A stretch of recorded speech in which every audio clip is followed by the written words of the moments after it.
Pois então, uma vez me deparei com um vídeo aleatório na internet que se tratava de uma entrevista com o autor, escritor e roteirista Alejandro Jodorowsky, no qual ele foi questionado sobre suas obras serem muito violentas.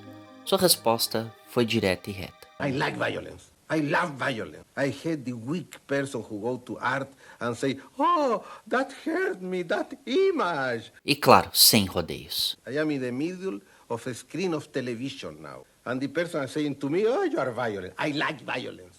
E a partir disso, a gente se questiona, e claro, sem ser de uma forma generalizada. Por que gostamos tanto de temas e assuntos sobre violência? Por que algo que nos causa desconforto e incômodo pode ser algo de tamanha atratividade visual e satisfação pessoal? A violência toca em áreas muito profundas da mente. Ao perceber o risco à vida, entramos em alerta e só quando a imagem chega à consciência avaliamos o tamanho do perigo e decidimos a resposta. Pois quanto mais real e próximo de nós, maior é o impacto. Isso é algo que vem se tornando uma crescente bem por conta da maneira como a violência vem sendo explorada nas obras. Filmes, séries, games e animes sempre foram uma das maneiras de se trabalhar a violência em suas mais diferentes maneiras. E notamos essa criatividade de quem busca trabalhar a violência nas obras, além de elas serem cada vez mais diversificadas, e também existem questões da justificativa da violência aplicada em determinados contextos das situações em que ela acontece. É muito comum se utilizar de argumentos de que gostamos de consumir algo violento bem pelo fato de estarmos sendo os espectadores da situação e não o violentado em si. E para isso ser cada vez mais um atrativo, as obras vêm buscando estilizar cada vez mais a maneira de como ela acontece e o plano de fundo em que as cenas em si são desenvolvidas, fazendo com que se torne esse todo em um verdadeiro espetáculo. É muito comum remetermos esse assunto em obras como John Wick, The Boys e até mesmo filmes de terror como Terrifier, por exemplo. E claro, entre tantas outras obras que se influenciam nessas já citadas, que é também o caso da mais nova franquia da Netflix, Resgate. Mas antes de menos, não se esqueçam de deixar o seu like e de se inscrever no canal para apoiar o trabalho deste lobo solitário, pois é de graça e você não paga imposto por isso. Aliás, me sigam também lá no meu perfil do Instagram. Link aí no bolso.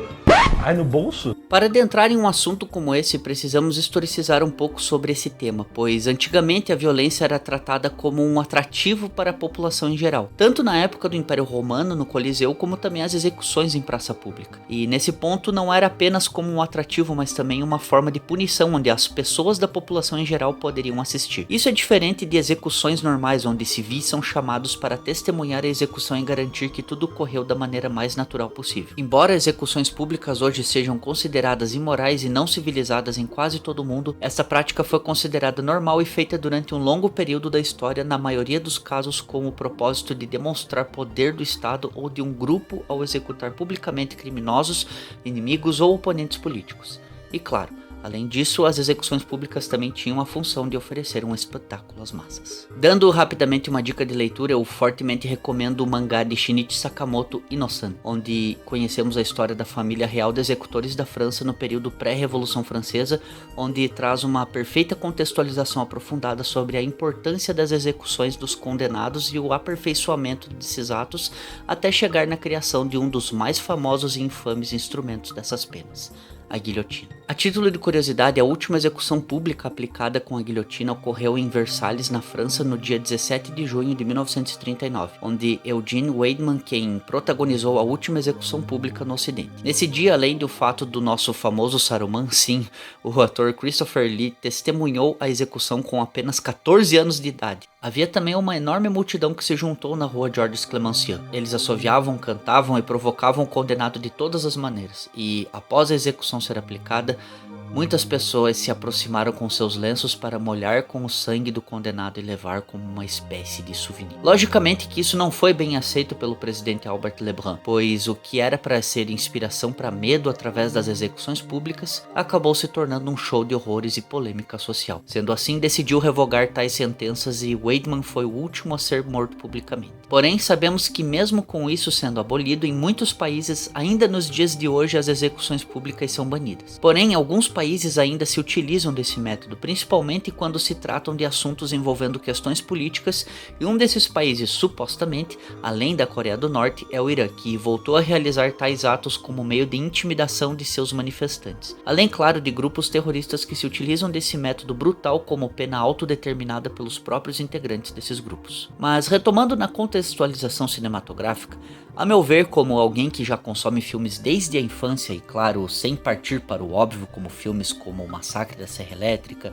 A Vingança de Jennifer ou obras com temas semelhantes e que usem desse recurso como método principal, percebo que esse tema começou a ganhar mais força a partir dos filmes de máfia. E sim, eu já começo a me utilizar de um dos melhores filmes sobre esse assunto, que é O Poderoso Chefão. Lançado em 1972, o filme, que foi adaptado do livro de mesmo nome do autor Mario Puzo, conta sobre a história da ascensão da família Corleone, após migrar da Itália para os Estados Unidos. E com isso, existem muitos enfrentamentos em que o líder da família Corleone, interpretado por Marlon Brando, precisa enfrentar para se manter não só como uma figura de exemplo, mas também para se apresentar como alguém de valor dentro da sociedade americana dessa época. Porém, é muito importante buscarmos entender um ponto aqui, que é como se justifica a violência em uma determinada obra. Um dos cineastas que é muito famoso por saber estilizar a violência como algo que se tornou a sua identidade é Quentin Tarantino. Claro que temos outros exemplos que se encaixam aqui, como Martin Scorsese, Gaspar Noé e até mesmo o próprio Coppola, e claro, sem citar os nomes mais famosos de filmes de terror. As obras do Tarantino são muito ricas em referências e detalhes que buscam expor aquilo que sempre fez parte daquilo que ele mais ama, que é o cinema. Porém, a maneira como ele aplica uma cena de violência se torna algo tão convincente e justificável que a gente acaba aceitando aquilo como algo que faz parte do contexto. A situação, com o seu requinte violento e com os acontecimentos que foram uma crescente para chegar até onde tudo chegou, fez com que esse todo se torne um grande espetáculo aos nossos olhos. E algumas das cenas que mais descrevem bem isso são a cena inicial de Bastardos Inglórios, o momento final de Era Uma Vez em Hollywood, o embate entre a noiva e Ali Driver. Enfim, daria para ficar aqui citando as inúmeras cenas em que Tarantino faz um verdadeiro show muito marcante e, claro, com muita violência. Mas aí você deve estar se perguntando, e The Boys? Aquilo tudo também pode ser justificado? Então, meus caros, eu digo para vocês que em parte sim pode ser e muito bem justificado. Você se pergunta por quê? Simples, a violência aqui se aplica como algo para descrever certos tipos de personalidade irresponsável das pessoas que são admiradas por uma grande massa. Pessoas essas que não são qualquer tipo de pessoa, mas sim são figuras de patriotismo. Pessoas que não são qualquer pessoa, mas sim super-heróis. Heróis esses que não dão a mínima a nada, por sempre se verem superior perante aqueles que os admiram. Diante de uma população de pessoas que não servem apenas para alimentar os seus egos, enquanto eles fazem e acontecem por trás das câmeras, da maneira mais suja e podre que você possa imaginar. Eu até mesmo faço um desafio com vocês assistirem pelo menos o primeiro episódio da primeira temporada. Eu duvido que vocês não saiam dali indignados ou se questionando de todas as maneiras possíveis. Apesar de que nos quadrinhos isso também é aprofundado pelo criador.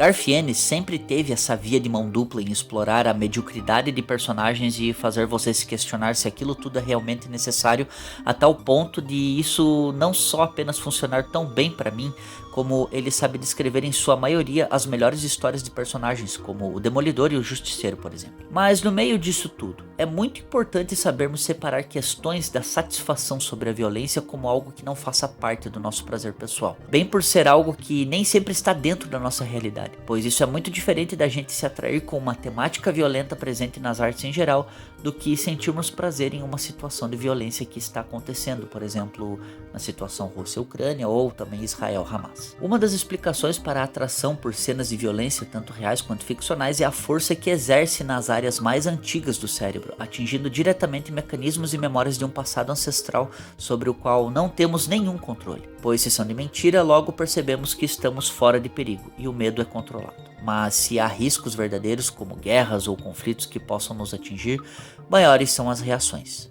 Medo, pavor e curiosidade estão sempre envolvidos, mas a atitude em relação a eles vai depender da proximidade do perigo, da sociedade em que vivemos ou de aspectos pessoais. Porém, é muito importante salientar que quem tem o costume de consumir conteúdos com temática sobre violência em geral nem sempre é uma pessoa com predisposição a ser alguém violento. Tudo vai depender do vínculo que as pessoas têm com aquilo que elas consomem. o que está buscando com esses assuntos e temas. O que isso pode acrescentar em alguém? Por que isso é tão importante para essas pessoas? Nesse exemplo, e já falo por mim mesmo, é importante entendermos que a maneira como encaramos a violência em situações e ambientes podem ser enfrentadas de maneira duvidosa por outras pessoas. Você dizer que gosta de obras com temática violenta pode ser um fator de afastamento delas ao seu redor, bem por elas terem um pré-conceito sobre quem gosta desse tipo de temática. E por conta disso, essas pessoas acabam criando uma imagem de percepção que essa pessoa tem uma predisposição de ser alguém violento. E é exatamente nesse ponto onde elas erram feio. Algumas pessoas que sabem encarar essas situações de violência ou que buscam explorar as suas nuances em geral,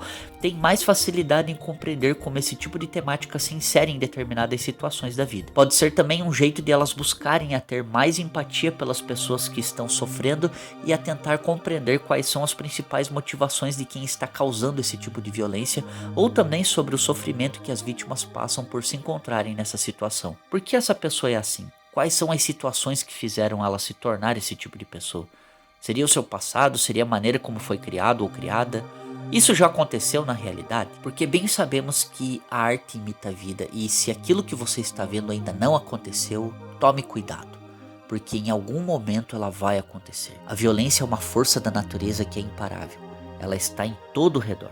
Mesmo que você não esteja a vivenciando no seu dia a dia, ela ainda assim está acontecendo, de maneira silenciosa e discreta e longe dos nossos olhos e ouvidos, como forma de violação ou de agressão das mais diversificadas. Não importa como, mas ela pode estar bem perto de você. Será que é porque eu não quero ver, porque pra mim não importa, porque é mais fácil não querer saber o porquê? Ou por eu simplesmente nem mesmo fazer ideia de que isso está tão próximo da minha pessoa? Você nunca vai saber se não tentar descobrir, ou melhor, se você não tentar entender.